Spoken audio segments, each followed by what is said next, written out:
Hello दोस्तों, नमस्कार। आपका बहुत बहुत स्वागत है क्राइम आइडियो की इस नई वीडियो में। उम्मीद करूंगा कि आप बहुत अच्छे होंगे।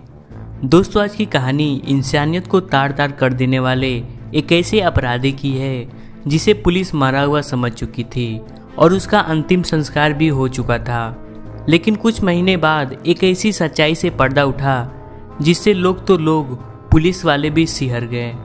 दोस्तों, ये कहानी थोड़ा लंबा जरूर होगा, लेकिन पूरा वीडियो देखने के बाद आपको ये बिल्कुल भी नहीं लगेगा कि मैंने आपका समय बर्बाद कर दिया। दिल्ली से सटा एक जिला पड़ता है गौतम बुद्ध नगर।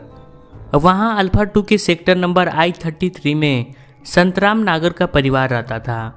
उनकी एक बेटी थी प्रीति नागर, जिसकी उम्र करीब 22 साल थी।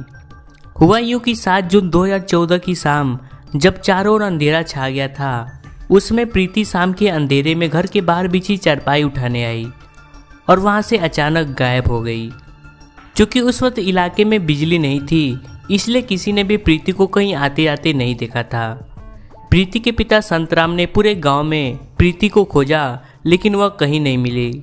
यहाँ तक उन्होंने अपने आसपास के रिश्तेदारों और प्रीति की सहेलियों के पास भी फोन किए, लेकिन किसी को भी प्रीति की कोई जानकारी नहीं थी। काफ़ी कोशिश करने के बावजूद जब प्रीति कहीं नहीं मिली तो संतराम ने पुलिस कंट्रोल रूम 100 पर कॉल कर दिए। सूचना मिलने के बाद कासना थाने की पुलिस मौके पर पहुंच गई।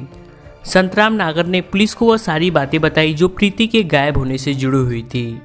पुलिस ने संतराम नागर व आस पड़ोस के लोगों के बयान दर्ज किए और फिर अगली सुबह कासना थाने में धारा 364 के तहत प्रीति के अपहरण की रिपोर्ट दर्ज कर ली गई। जिसके बाद एसआई विनय शर्मा 8 जून की सुबह अपनी जांच टीम के साथ संतराम के घर फिर पहुंचे और तमाम बिंदुओं पर पूछताछ करके जांच की रूपरेखा तैयार की। लेकिन पुलिस अधिकारियों के तमाम कोशिशों के बावजूद प्रीति का कहीं भी कोई सुराग नहीं मिला और ऐसे करते करते पूरे 2 महीने बीत गए। लेकिन 2 महीने बाद इस केस में एक नया मोड़ आ गया।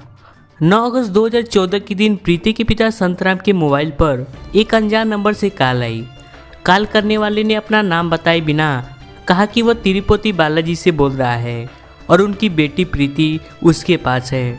फोन करने वाले ने बताया कि प्रीति कुछ गलत लोगों के चंगुल में फंस गई थी, लेकिन किसी तरह वह बच गई है और वह मेरे पास है। फोनकर्ता ने संतराम से आगे कहा कि वह तिरुपति बालाजी पहुंच जाए, वह उनसे वहीं मिलेगा और उनकी बेटी उनको सौंप देगा। काफ़ी अनुरोध करने के बाद भी उसने अपना नाम पता नहीं बताया। खैर, इसके बाद संतराम ने कासना थाने जाकर इस फोन के बारे में जांच अधिकारी विनय शर्मा को रूबरू करा दिया।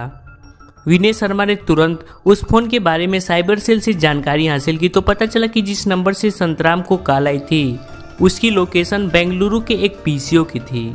फिर क्या 13 अगस्त 2014 के दिन विनय शर्मा 2 कांस्टेबलों के साथ बेंगलुरु रवाना हो गए। उनके साथ संतराम भी अपने साले के साथ बेंगलुरु पहुंच गए। बेंगलुरु पहुंचने के बाद विनय शर्मा उस पीसीओ पर पहुंचे जहां से संतराम के मोबाइल पर फोन किया गया था, लेकिन उस पीसीओ के संचालक से फोन करने वाले के बारे में कोई ठोस जानकारी नहीं मिल सकी। संयोग से उसी दिन संतराम के मोबाइल पर लोकल नंबर से एक और कॉल आई। ये फोन भी उसी व्यक्ति का था जिसने पहले फोन किया था, लेकिन इस बार वह काफी गुस्से में था। उसने पुलिस को साथ लेकर आने के लिए संतराम को खूब खरी-खोटी सुनाई। संतराम ने उसे समझाने की कोशिश की कि उसका इरादा गलत नहीं था, लेकिन फोन करने वाला इतना गुस्से में था कि उसने प्रीति का बुरा अंजाम करने की धमकी देकर फोन कट कर दिया। संतराम ने उस नंबर पर कॉल बैक भी किया, लेकिन वह फोन स्विच ऑफ हो चुका था। एसआई विनय शर्मा को समझते देर नहीं लगी कि फोन करने वाला उन पर नजर रख रहा है, जिसके बाद उन्होंने उस नंबर को साइबर टीम के पास भेजकर ये जानने की कोशिश की कि ये कॉल आखिर कहां से की गई है। वहां से पता चला कि ये कॉल भी बेंगलुरु के किसी अन्य पीसीओ से किया गया था। विनय शर्मा ने तत्काल उस पीसीओ का एड्रेस नोट करके बताए गए पते पर पहुंच गए और पीसीओ के मालिक से फोन करने वाले के बारे में जानकारी मांगी, लेकिन वह भी कोई ठोस जानकारी नहीं दे सका। उसका कहना था कि पीसीओ पर तमाम लोग आते जाते हैं और सबके बारे में जानकारी रखना संभव नहीं है। वहीं संतराम 1-2 दिनों के इंतजार के बाद निराश होकर बेंगलुरु से नोएडा अपने साले के साथ लौट गए। पुलिस के लिए जांच के सारे दरवाजे बंद नजर आ रहे थे, लेकिन उच्च अधिकारियों के आदेश के कारण विनय शर्मा दोनों कांस्टेबलों के साथ वहीं रुके रहे और अपनी जांच पड़ताल करते रहे। इस बीच संतराम जब नोएडा पहुंचे तो 15 अगस्त को उसी अज्ञात फोन करने वाले ने फिर फोन किया। उसने संतराम से कहा कि तुम्हारी लड़की के गिड़गिड़ाने की वजह से उसे छोड़ दूंगा, लेकिन शर्त यह है कि तुम इस बार अकेले आना और अगली सुबह तिरुपति बालाजी मंदिर के बाहर मेरा इंतजार करना। जिसके बाद संतराम ने तुरंत बेंगलुरु की फ्लाइट पकड़ी और तिरुपति बालाजी मंदिर पहुंच गए। इस दौरान उन्होंने फोन करके विनय शर्मा को भी यह बात बता दी थी और फलस्वरूप 16 अगस्त की सुबह एसआई विनय शर्मा संतराम और उनके साले के साथ फोन करने वाले का इंतजार करने लगे। लेकिन फोन करने वाले ने इस बार भी उनको धोखा दे दिया। देर शाम तक इंतजार करने के बावजूद न तो फोन करता आया और न ही उसका कोई फोन। हालांकि पुलिसकर्मियों ने इस बार सावधानी बरतते हुए खुद को संतराम से दूर रखा था। संतराम को इस बार भी निराश होना पड़ा और वे फिर नोएडा लौट गए। संतराम ये मान बैठे थे कि उन्हें कोई परेशान करने के लिए ऐसा कर रहा है, लेकिन विनय शर्मा इस बार भी वापस नहीं लौटे। उन्होंने प्रीति की फोटो लेकर एक एक थाने पर उसकी तलाश करते रहे। नोएडा पुलिस को बेंगलुरु आए 1 हफ्ते से ज्यादा का समय हो चुका था और वे प्रीति की तलाश करने की पूरी कोशिश कर रहे थे, लेकिन ना तो फोन करता मिल रहा था और न ही प्रीति। लेकिन 22 अगस्त 2014 को विनय शर्मा के पास संतराम का फोन आया। उन्होंने बताया कि उनके पास फोन करने वाले का एक और धमकी भरा फोन आया था, लेकिन इस बार वह प्रीति को जान से मारने की धमकी दे रहा था। संतराम ने बताया कि फोनकर्ता ने इस बार भी किसी अन्य नंबर का इस्तेमाल किया था। विनय शर्मा के मांगने पर संतराम ने वह नंबर उन्हें नोट करा दिया। एसआई विनय शर्मा ने इस बार भी नंबर को साइबर टीम के पास भेजा तो पता चला कि यह नंबर हाथ से कांटे इलाके के एक पीसीओ का है। पता मिलते ही विनय शर्मा पीसीओ के मालिक के पास पहुंच गए। यहाँ भी उन्होंने पीसीओ के संचालक से फोनकर्ता के बारे में जानना चाहा, लेकिन इस बार भी उन्हें कोई खास सफलता नहीं मिली। लेकिन फिर भी उन्हें एक क्लू जरूर मिल गया। विनय शर्मा की नज़र पीसीओ के सामने स्थित एक ज्वेलरी शॉप पर पड़ी। ज्वेलरी शॉप के बाहर सीसीटीवी कैमरा लगा था। सीसीटीवी कैमरा देखते ही विनय शर्मा का चेहरा खिल उठा। उन्होंने पीसीओ के संचालक के साथ जाकर ज्वेलरी शॉप के मालिक को अपना परिचय दिया और सीसीटीवी फुटेज दिखाने का अनुरोध किया। ज्वेलरी शॉप के मालिक ने विनय शर्मा का सहयोग करते हुए उस समय की वीडियो फुटेज दिखा दी। संयोग की बात यह थी कि पीसीओ ज्वेलरी शॉप के सीसीटीवी कैमरे की रेंज में था। विनय शर्मा के साथ सीसीटीवी देख रहे पीसीओ संचालक ने सफेद पैंट, काली जैकेट और काले जूते पहने एक गंजे व्यक्ति को देखकर बताया कि उसके पीसीओ पर यही शख्स आया था और कॉल करने के बाद वापस चला गया। अच्छी बात यह थी कि वापस लौटते समय उस शख्स का चेहरा पूरी तरह तो नहीं, लेकिन काफी हद तक कैमरे की कैद में आ गया था। उस आदमी की वेशभूषा देखकर ज्वेलरी शॉप के मालिक ने बताया कि यह व्यक्ति जो ड्रेस पहना हुआ है वह कोलार में दुपहिया बनाने वाली होंडा फैक्ट्री के कर्मचारी की ड्रेस है। यह सुराग डूबते को तिनका का सहारा मिलने जैसा था। आगे की छानबीन के लिए विनय शर्मा ने ज्वेलरी शॉप के ऑनर से उसकी फुटेज कॉपी की और अपनी टीम के साथ कोलार के नरसापुर स्थित 2 व्हीलर बनाने वाली होंडा कंपनी के ऑफिस पहुंच गए। नोएडा पुलिस ने मैनेजर को पूरा मामला बताया और उनसे पिछले 3 महीनों में नौकरी ज्वाइन करने वाले कर्मचारियों की डिटेल मांगी। मैनेजर ने पिछले 3 महीनों में नौकरी ज्वाइन करने वाले 3 कर्मचारियों का फोटो समेत बायोडाटा दे दिए। तीनों बायोडाटा देखने के बाद विनय शर्मा की नज़र एक शख्स पर आकर अटक गई, क्योंकि वह उनका जाना पहचाना था। वह शख्स चंद्रमोहन शर्मा था, लेकिन बायोडाटा में उसका नाम नितिन लिखा था, जिसने 6 मई 2014 को फीटर कर्मचारी के रूप में उनके यहाँ नौकरी ज्वाइन की थी और पता उसने हरियाणा हिसार का लिखवाया था। चंद्रमोहन को विनय शर्मा अच्छी तरह से जानते थे, क्योंकि वह नोएडा का एक आरटीआई एक्टिविस्ट था और वे उससे कई बार मिल भी चुके थे। लेकिन उन्हें समझ यह नहीं आ रहा था कि चंद्रमोहन यहाँ क्या कर रहा है और उसने अपना नाम नितिन क्यों लिखवाया है। साथ ही प्रीति की तलाश में चंद्रमोहन की बेंगलुरु में उपस्थिति उन्हें थोड़ी अटपटी लग रही थी। फिर क्या विनय शर्मा ने अपने मोबाइल से बायोडाटा में लगी फोटो निकालकर अपने एसएचओ समरजीत सिंह को भेजी और उन्हें पूरी बात बताई। लेकिन कुछ देर बाद इंस्पेक्टर समरजीत सिंह ने विनय शर्मा को जो कुछ बताया उससे उनके दिमाग की नसें हिल गई। समरजीत सिंह ने बताया कि नितिन नाम का वह शख्स चंद्रमोहन शर्मा ही है। उन्होंने सबसे पहले विनय शर्मा को बिना वक्त गंवाए नितिन को पकड़ने की हिदायत दी। साथ ही वे थोड़ा परेशान भी थे। उन्हें समझ ये नहीं आ रहा था कि चंद्रमोहन शर्मा 3-4 महीने पहले तो मर चुका था, लेकिन अब वह जिंदा कैसे हो गया। ये सारे प्रश्न का जवाब उसके पकड़े जाने पर ही मिल सकती थी, लेकिन अब तक मामले की तस्वीर काफी हद तक साफ हो चुकी थी। विनय शर्मा के कहने पर उस कंपनी के मैनेजर ने चंद्रमोहन को कॉल किया और एक जरूरी काम की बात कहकर उसे फैक्ट्री बुला लिया। पुलिस को सादे लिबास में देखकर चंद्रमोहन घबरा गया। विनय शर्मा को वह पहले से ही जानता था। विनय शर्मा ने उसे यह नहीं बताया कि उन्हें उसकी मौत के ड्रामे के बारे में सब कुछ पता चल चुका है। उन्होंने उसे सबसे पहले प्रीति के बारे में पूछताछ की। चंद्रमोहन को पता था कि अब छुपाने से कोई फायदा नहीं है। उसने बताया कि प्रीति से उसने शादी कर ली है। वो अपनी इच्छा से अपना घर छोड़कर मेरे साथ आई है। जिसके बाद चंद्रमोहन विनय शर्मा को काउंटी कट्टा इलाके में अपने किराए के घर पर भी ले गया, जहां पर प्रीति के साथ वह रहता था। विनय शर्मा ने घर में घुसते ही प्रीति को पहचान लिए, क्योंकि नोएडा से इतनी दूर वे उसी की तलाश में आए थे। जिसके बाद विनय शर्मा ने 27 अगस्त 2014 को उसी दिन स्थानीय पुलिस के सहयोग से प्रीति व चंद्रमोहन को हिरासत में ले लिया और उन्हें अदालत में पेश करके 3 दिनों के पुलिस रिमांड पर लेकर पूछताछ शुरू की गई। विनय शर्मा नोएडा से बेंगलुरु जिस प्रीति की तलाश में गए थे, वह मकसद तो पूरा हो चुका था, लेकिन इसके साथ ही खुद को मुर्दा साबित करके प्रीति के साथ मौज कर रहा चंद्रमोहन यदि जिंदा था तो मरने वाला वह युवक कौन था। जिसके बाद पुलिस ने चंद्रमोहन व प्रीति से अलग अलग पूछताछ की और इसके पीछे की जो कहानी सामने आई वह इंसानियत को झकझोर देने वाली थी। चंद्रमोहन शर्मा एक आरटीआई कार्यकर्ता और आम आदमी पार्टी का एक सक्रिय सदस्य था। वह नोएडा के अल्फा 2 में आई ब्लॉक के मकान नंबर 480 में रहता था। चंद्रमोहन के परिवार में पत्नी सविता, 12 वर्ष का बेटा और एक 7 वर्ष की बेटी थी, यानी कि चंद्रमोहन पहले से ही शादीशुदा था। हुआ यूं कि 17 मई 2014 को चंद्रमोहन की पत्नी सविता ने थाना कासना में आकर एक लिखित तहरीर दी थी। तहरीर में सविता ने लिखा था कि उसका पति चंद्रमोहन 30 अप्रैल 2014 से लापता है और उसने कासना थाने में अपने पति को जल्द खोजने का अनुरोध भी किया था। तहरीर लिखने के 2 दिन बाद यानी 1 से 2 मई की रात करीब 12 बजे पुलिस को सूचना मिली कि नोएडा के अंसल प्लाजा के निकट जेपी ग्रीन के पास एक कार जल रही है। जब तक पुलिस वहां पहुंची, कार पूरी तरह से जल चुका था। कार के ड्राइविंग सीट पर जो शख्स बैठा था वो भी जलकर पूरी तरह से कोयला हो चुका था। पुलिस ने अनुमान लगाया कि यह हादसा रहा होगा।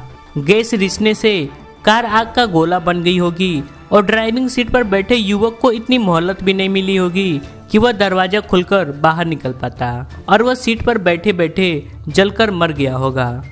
चूंकि कार का रजिस्ट्रेशन नंबर और चेसिस नंबर सही सलामत था, उसी के माध्यम से पुलिस ने अगले दिन आरटीआई में जब पता किया तो वह कार चंद्रमोहन की थी। जिसके बाद पुलिस उस पते पर पहुंची जिस पते पर कार रजिस्टर्ड थी। वहां पता चला कि वह घर चंद्रमोहन का ही है। चंद्रमोहन तो वहां नहीं मिला, लेकिन उसकी पत्नी पुलिस को जरूर मिल गई।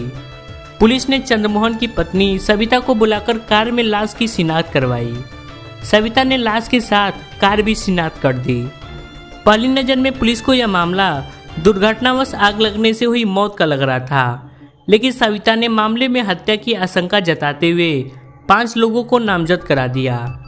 जिसके बाद कासना पुलिस ने मामले की जांच की, लेकिन कोई खास सबूत हाथ नहीं लगने से ये मामला ठंडा पड़ता गया। पुलिस पूछताछ में चंद्रमोहन ने बताया कि वह होंडा 2 व्हीलर कंपनी में एक मैकेनिक की हैसियत से काम कर रहा था, लेकिन उसे सामाजिक कार्यों तथा राजनीति में भी गहरी रुचि थी। इसी कारण वह आरटीआई कार्यकर्ता होने के साथ आम आदमी पार्टी में सक्रिय सदस्य भी बन गया था। चंद्रमोहन का जीवन हंसी खुशी बीत रहा था। उसके 2 बच्चे भी थे और उसने अपने उपयोग के लिए एक कार भी खरीद रखी थी। लेकिन उसके सुखी जीवन में उथल पुथल तब हुई जब उसकी प्रीति से आंखें लड़ी। आसपास रहने के कारण प्रीति और सविता की दोस्ती थी। सविता से मिलने के लिए प्रीति अक्सर उसके घर पर आती थी। इसी दौरान चंद्रमोहन पत्नी की सहेली प्रीति की आकर्षण में बच गया। चंद्रमोहन उम्र में प्रीति से कई साल बड़ा था। वह विवाहित था तथा 2 बच्चों का पिता भी था, लेकिन इसके बावजूद 22 साल की प्रीति को अपना बनाने का सपना देखने लगा। फिर क्या, जब दोनों की नजरें लड़ी तो दोनों की फोन पर बातें भी होने लगी। चंद्रमोहन ने प्रेम का निवेदन किया तो प्रीति ने भी उसे स्वीकार कर लिया, लेकिन उसकी शर्त यह थी कि वह उसे मौज मजे की चीज नहीं समझेगा, उससे विवाह करके जीवन भर साथ निभाएगा। 15 साल पहले जब चंद्रमोहन ने सविता से विवाह किया था तब वह बेहद हसीन थी, लेकिन वक्त की धूप ने सविता के रंग रूप को झुलसाया और घर परिवार की जिम्मेदारियां निभाते निभाते वह निचुड़ सी गई। बनाव श्रृंगार से भी वह दूर रहने लगी। इसी वजह से चंद्रमोहन को वह बासी व रूखी फीकी महसूस होने लगी। वह खुद भी सविता से उबा हुआ था। यही कारण था कि उसने प्रीति की विवाह वाली शर्त आसानी से स्वीकार कर ली। बस इसके बाद तो दोनों की बेमेल प्रेम कहानी शुरू हो गई। प्रेम की बगदंडियां तय करते करते कुछ महीने बीत गए तो प्रीति ने चंद्रमोहन पर विवाह के लिए दबाव डालना शुरू कर दिया। एक बीबी के होते चंद्रमोहन दूसरा विवाह नहीं कर सकता था। उसे पता था कि यह कानूनन जुर्म है और वह सविता को तलाक भी नहीं दे सकता था, क्योंकि करीबी रिश्तेदारों पर सविता की अच्छी खासी पकड़ थी। यदि वह तलाक देता तो सभी एकजुट होकर चंद्रमोहन का गला दबाने आ जाते। चंद्रमोहन समझ नहीं पा रहा था कि वह किस तरह सविता से पीछा छुड़ाए। एक तो चंद्रमोहन को यह रास्ता नहीं सूझ रहा था, तो दूसरी तरफ प्रीति विवाह के लिए उस पर दबाव बना रही थी। विवाह में विलंब होता देख प्रीति ने उसे जेल भिजवाने और उसके पत्नी से दोनों का रिश्ता बताने की धमकी भी देने लगी। चंद्रमोहन ऐसा कुछ नहीं चाहता था जिससे कि उसका जीना हराम हो जाए। जब उसे कोई राह नहीं सूझा तब उसने प्रीति से चुपके से विवाह करने का निश्चय कर लिया, जिसके बाद 28 नवंबर 2013 को चंद्रमोहन प्रीति को दादरी आर्य समाज के मंदिर में ले गया और वहां उसने उससे शादी कर ली। प्रीति खुश थी। उसने मान लिया कि आज चंद्रमोहन ने शादी किया है तो वह कल घर भी ले जाएगा, जबकि चंद्रमोहन इसलिए खुश था कि हमेशा के लिए ना सही लेकिन कुछ समय के लिए मुसीबत से निजात तो मिल गया। चूंकि चंद्रमोहन व प्रीति अलग अलग रहते रहे, प्रीति ने अपने परिवार में रहते हुए किसी को अपने शादी की भनक तक नहीं लगने दी। वहीं दूसरी ओर चंद्रमोहन भी अपने परिवार से प्रीति से की गई दूसरी शादी का राज छिपाता रहा। और ऐसे में जब शादी को कुछ सप्ताह बीत गए तो प्रीति ने देखा कि चंद्रमोहन कोई रास्ता नहीं निकाल रहा है। फिर क्या, उसने चंद्रमोहन पर फिर दबाव बनाना शुरू कर दिया और उसने कहा कि वह जल्द से जल्द अपने घर से सविता की छुट्टी करे और उसे घर ले जाए। पहले प्रीति से प्रेम और विवाह करके चंद्रमोहन बुरी तरह से फंस गया था। न वह सविता को घर से निकाल सकता था और न ही प्रीति के बगैर वह रह सकता था। प्रीति भी अब अपने मायके रहने को राजी नहीं थी। प्रीति ने जब चंद्रमोहन पर दबाव बनाना शुरू किया तो बहुत सोचने समझने के बाद चंद्रमोहन ने एक खौफनाक योजना बना डाली। चंद्रमोहन ने जो योजना बनाई थी उसे अकेले अंजाम देना संभव नहीं था, अतः योजना को अंजाम देने के लिए उसने अपने साले विदेश शर्मा को पैसों का लालच दिया और होंडा कंपनी में नौकरी दिलाने की बात कहकर साजिश में शामिल कर लिया।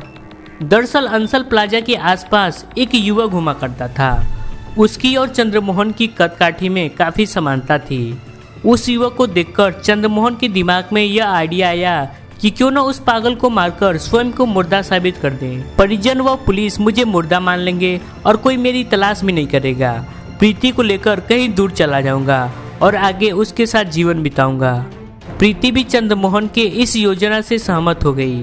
आपसी विचार विमर्श के बाद 30 अप्रैल 2014 को योजना को अंजाम देने और अगले दिन यानी 1 मई की रात को उसे पूरी करने का निर्णय कर लिया।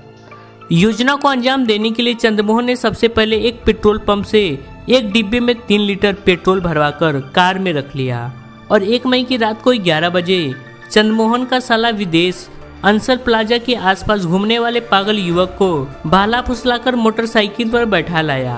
दूसरी ओर चंद्रमोहन अपनी कार में बैठा पहले से ही उसका इंतजार कर रहा था। जिसके बाद चंद्रमोहन ने एक सुनसान जगह पर कार रोकी और उस युवक को पिछली सीट पर बैठाकर अपनी बेल्ट से उसका गला घोटकर मार डाला। जिसके बाद चंद्रमोहन ने अपने कपड़े उतारकर अपने साले की मदद से उस पागल को पहना दिया और स्वयं दूसरा कपड़ा पहन लिया। जिसके बाद अपना फोन व पर्स भी चंद्रमोहन ने उसकी जेब में रख दिया। जिसके बाद कार को ड्राइव करते हुए चंद्रमोहन अंसल प्लाजा के निकट जेपी ग्रीन वाली रोड पर ले गया। और उस मृत युवक को पिछली सीट से हटाकर ड्राइविंग सीट पर बैठाया और उसे बेल्ट से अच्छे से कस दिया ताकि वह जीवित भी हो जाए तो कार से उतरकर भाग न सके। तब तक आधी रात का वक्त हो चुका था। चंद्रमोहन और विदेश ने प्लास्टिक की कैन से भरा पेट्रोल कार पर चारों तरफ और भीतर की सीटों के साथ उस युवक पर भी अच्छे से छिड़क दिया। फिर क्या उन्होंने कार में आग लगा दी। चंद पलों में ही कार धू धू करके जलने लगी। कार को धू धू जलता देख दोनों मोटरसाइकिल से फरार हो गए। वहां से गुजरती गाड़ियों ने जब कार को जलता हुआ देखा तो वे वहीं रुक गए, लेकिन तब तक कार इतनी बुरी तरह जल चुकी थी कि उसे बुझाने की हिम्मत किसी की नहीं हुई। जिसके बाद किसी ने फायर ब्रिगेड और पुलिस को फोन कर दिया। सूचना मिलने के कुछ समय बाद दमकल की गाड़ी मौके पर पहुंच गई और कुछ देर में आग पर काबू भी पा लिया गया, लेकिन तब तक कार जलकर कोयला हो चुकी थी। उस समय तक पुलिसकर्मी भी वहां पहुंच चुके थे। उन्होंने देखा कि ड्राइविंग सीट पर बैठे एक व्यक्ति की भी जलने से मौत हो गई है। दूसरी ओर मौके से फरार होने के बाद विदेश तो अपने घर चला गया, जबकि चंद्रमोहन ने ट्रेन से बेंगलुरु की राह पकड़ ली। बेंगलुरु पहुंचकर चंद्रमोहन ने सबसे पहले अपने सिर के बाल और मूंछ मुड़वाई और फिर अपने साथी दिमाग का इस्तेमाल करके उसने नीतीश शर्मा के नाम की एक आईडी बनवा ली। नई आईडी बनवाते समय उसने अपना पता हिसार हरियाणा दर्ज कराया था, जिसके बाद चंद्रमोहन ने अपनी पहचान से जुड़े दूसरी नकली दस्तावेज भी तैयार करवा लिए। इतना सब होने के बाद चंद्रमोहन ने अगले 4 दिनों में इन तमाम दस्तावेजों के बल पर होंडा 2 व्हीलर कंपनी में नौकरी भी पा ली। बेंगलुरु में रहने के दौरान चंद्रमोहन सेल फोन के माध्यम से प्रीति के संपर्क में था और आईडी बन जाने के बाद 7 जून को चंद्रमोहन प्रीति को ले जाने के लिए दिल्ली आया। फोन के माध्यम से योजना पहले ही बन चुकी थी। योजना के तहत 7 जून की रात 8 बजे प्रीति अपने घर से इस तरह नाटक करके लापता हुई ताकि सबको लगे कि उसका अपहरण हो गया है। प्रीति अपने लापता होने की घटना को अपहरण का रूप देना चाहती थी, इसलिए घर से बाहर निकलते समय उसने हल्की सी चीख भी निकाली। किस्मत ने भी उसका साथ दिया और उस समय बिजली भी चली गई। घर से कुछ दूरी पर ही प्रीति को एक ऑटो रिक्शा मिल गया, जिसे पकड़कर वह दिल्ली पहुंच गई, जिसके बाद तय स्थान पर वह चंद्रमोहन से मिली। चंद्रमोहन ने पहले ही दिल्ली से बेंगलुरु जाने वाली कर्नाटक एक्सप्रेस में 2 सीटें रिजर्व कर रखी थी, जिसके बाद दोनों दिल्ली स्टेशन जाकर ट्रेन में सवार हुए और अगले दिन बेंगलुरु पहुंच गए। बेंगलुरु पहुंचने के बाद चंद्रमोहन ने नकली आईडी से 2 सिम कार्ड खरीदे, जिसमें से एक वह खुद यूज करता था और दूसरी उसकी पत्नी प्रीति। साथ ही वे इन नंबरों को गुप्त रखे हुए थे और किसी को शेयर नहीं किए थे। रिमांड की अवधि के दौरान जब पुलिस ने चंद्रमोहन से संतराम को फोन करने का कारण पूछा तो चंद्रमोहन ने बताया कि वह पुलिस को गुमराह करना चाहता था, इसलिए उसने पीसीओ पर जाकर संतराम को फोन करके कहा था कि उनकी बेटी उसके पास है। और चंद्रमोहन की ये सबसे बड़ी बेवकूफ़ी थी। उसने यह कल्पना तक नहीं की थी कि उसकी यह गलती उसके गले की फांसी बन जाएगी, क्योंकि इसी एक फोन कॉल का पीछा करते करते पुलिस प्रीति की तलाश में बेंगलुरु पहुंच गई। बेंगलुरु में पुलिस जब प्रीति तक पहुंची तो पुलिस के हाथ चंद्रमोहन की गर्दन तक भी पहुंच गए। पुलिस रिमांड में हुई पूछताछ के दौरान 31 अगस्त 2014 को पुलिस ने चंद्रमोहन की निशानदेही पर जेपी ग्रीन की दीवार से 200 मीटर की दूरी पर फेंकी गई वह प्लास्टिक की कैन भी बरामद कर ली, जिसमें पेट्रोल लाकर चंद्रमोहन ने उस पागल व्यक्ति के ऊपर डाला और आग लगा दिया था। पुलिस ने चंद्रमोहन और प्रीति से पूछताछ करने के बाद चंद्रमोहन के साले विदेश से भी पूछताछ की और उन्हें अदालत में पेश किया गया। पुलिस ने अदालत में बतौर गवाह पेट्रोल पंप के उस सेल्समैन को भी पेश किया जिससे चंद्रमोहन ने पेट्रोल खरीदा था। सुनवाई के दौरान बचाव पक्ष की दलीलों के आधार पर प्रीति और विदेश के खिलाफ लगाए गए कुछ आरोपों को अदालत ने खारिज कर दिया। मार्च 2016 आते आते सरकारी वकील विदेश को इस मामले में दोषी साबित नहीं कर पाए, इसलिए अदालत ने विदेश को बरी कर दिया। वहीं प्रीति को चंद्रमोहन के अपराध के बारे में जानकारी थी, लेकिन उसने कानून से जानकारी छिपाई, इसलिए उसे 6 महीने की कारावास की सजा मिली। जबकि सरकारी वकील की तरफ से चंद्रमोहन और प्रीति की आर्य समाज मंदिर में हुई शादी के प्रमाण भी अदालत में पेश किए गए। इतना ही नहीं, सरकारी वकील की तरफ से ऐसे कई गवाह पेश किए गए जिससे साबित होता है कि चंद्रमोहन ने साजिश के तहत नकली दस्तावेज बनवाकर अपनी प्रेमिका के साथ रहने का झूठा नाटक रचा और खुद को मारा साबित करने के लिए उसने एक बेकसूर की हत्या की और उसके शव को कार में डालकर कार समेत जला दिया। इस प्रकार अदालत ने धारा 302, 201, 202, 120B, 420, 467, 468, 471 समेत चंद्रमोहन पर कुल 8 धाराएं लगाई और अंततः 2019 में यानी कि घटना के 4 साल बाद अदालत ने उसे जीवन भर कारावास के साथ 1 लाख रुपए का जुर्माना भी लगाया। दोस्तों, इस केस में हमने देखा कि चंद्रमोहन अपनी पत्नी से छुटकारा पाने और नई शादी करने के लिए कैसे एक बेगुनाह की जान ले लिया, लेकिन उसके साथ भी यही हुआ जो हर एक अपराधी के साथ होता है। दोस्तों, इस वीडियो को लेकर आपका कोई सवाल हो तो आप हमें कमेंट में पूछ सकते हैं। बाकी आज के लिए इतना ही, मिलते हैं किसी और नई कहानी के साथ।